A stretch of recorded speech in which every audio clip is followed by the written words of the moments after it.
Welcome to Barkhausen Nature Bites. Today we're going to talk about a group of animals that this particular one belongs to, and those are spiders. Now this particular spider is called a curly-haired tarantula, and don't worry, we don't have these types of spiders here in northeast Wisconsin. We got this one from a local pet store. The reason I have it today, while we have one here at our nature center, is that for tarantulas, they're really easy to show people and talk about spiders versus one you see on the woods are a little small that crawl away pretty fast.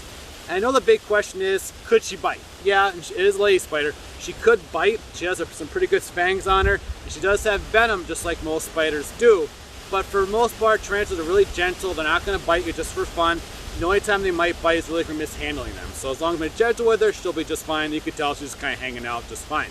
So a lot of cool facts about spiders. I'm not going to be able to cover them all in this video, so I'll do some more in future videos. But some of them right off the bat, they obviously have 8 legs. They have 2 body parts. All spiders will produce silk, but not all spiders are going to make a web. So tarantulas, they do make silk, but they're not going to make a web to catch prey. So other things, the outside of their body, they don't have bones like we do, so the outside of their body is like an armor. That's their exoskeleton.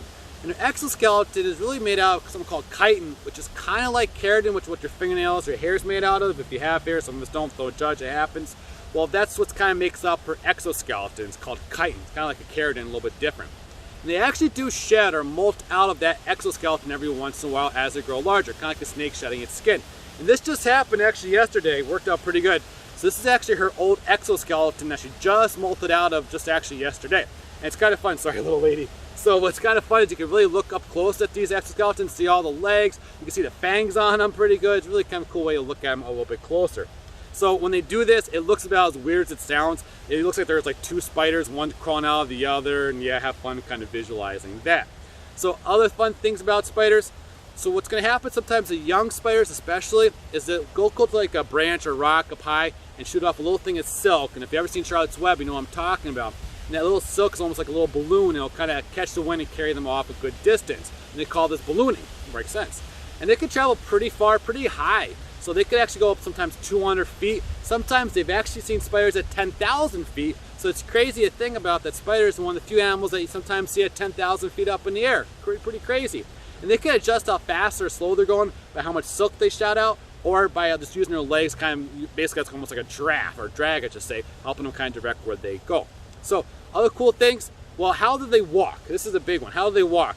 Well, they don't have muscles like we do. It's a little bit different, but they do have muscles that kind of tick in the legs and always trying to contract their legs in, so pulling their legs in. So when they want to get a leg to go out, they actually use something in their body. It's kind of like a blood. It's called hemolymph. It's kind of like blood, a little bit different. And they pump it out to that leg, and it pushes that leg out, and then that muscle's going to contract as soon as that fluid, that hemolymph, leaves that leg. And it's kind of like a hydraulic pump on a piece of equipment. It kind of works the same. So there's like a little hydraulic pump inside their bodies there, and that's how they're going to walk. And typically it's like 2 legs at a time. If you ever seen the dev spider, which I'm sure you have, and they're all curled up, well, that just shows you that those muscles contracted. That's how they always are. And without that hydraulic pump running inside the spider, their legs don't expand at all. They're always contracted.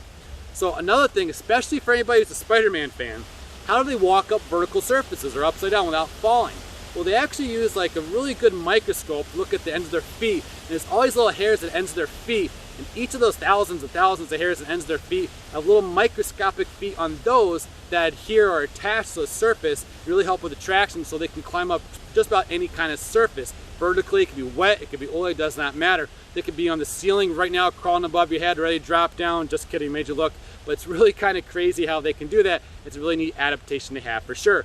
And it's not like suction cups. It's a little bit different kind of physics there. If you want to get technical, Van der Waals force, look it up. That's how they're kind of doing it. But it's kind of a cool little thing for sure that they do. So, again, a lot of fun facts about spiders. I think we want to get this particular little lady back to our tank and let her surf the web for a little bit. If anybody ever asks you how tall does a spider get, just say about 8 feet. Thanks for watching Barkhausen Nature Bites.